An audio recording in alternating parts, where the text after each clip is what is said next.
करंजिया ठारे 114तम अंतर्जातीय महिला दिवस पालित।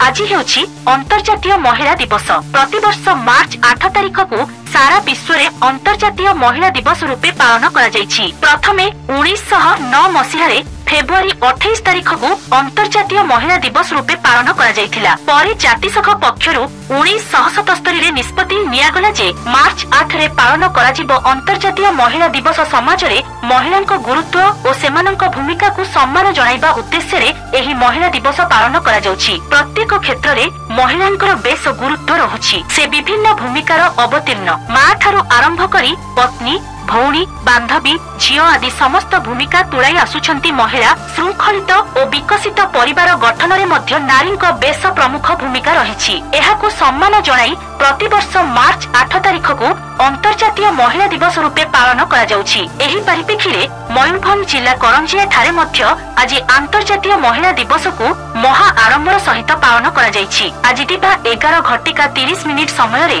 करंजिया विज्ञापित अंचल परिषद कार्यनिर्वाही अधिकारी निहार रंजन सेठी अतिथि भावे जोग देइथिबा बेले सम्मानित अतिथि भावे एनएससी अध्यक्षा पपी पृष्टि, उपाध्यक्ष स्वरूप कुमार परिजा जोग देइ प्रथमे अतिथि गण प्रभु जगतर नाथ जगन्नाथଙ୍କ फोटो चित्र रे पुष्पमाल्य अर्पण करबा सहित धूपदीप देइ पूजार्चना करबा परे सभा आरंभ होइथिला। एही सभा रे समाज रे नारीर भूमिका को नै अतिथि गण निज अभिभाषण रे प्रकाश करथिले। एही कार्यक्रम रे कार्यालयर कर्मचारी माने उपस्थित रही सहयोग प्रदान करथिले।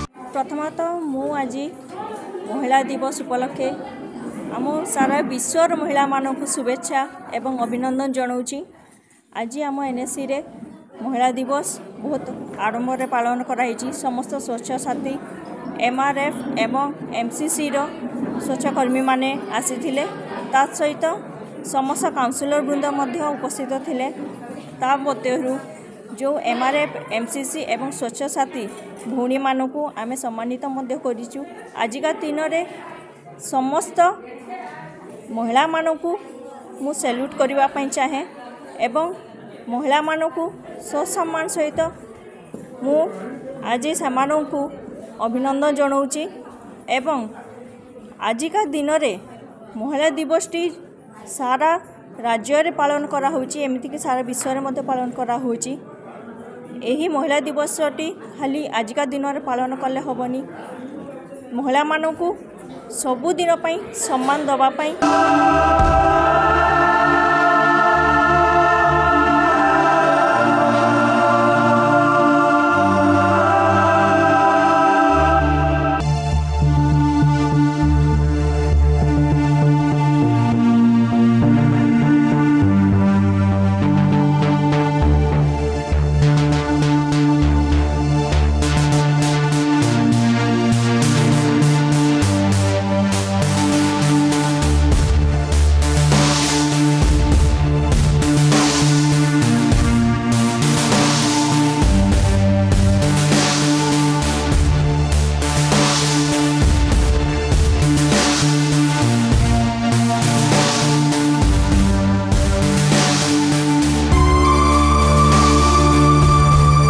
सुमंत पात्रंक रिपोर्ट एसटीवी न्यूज ओडिशा 24।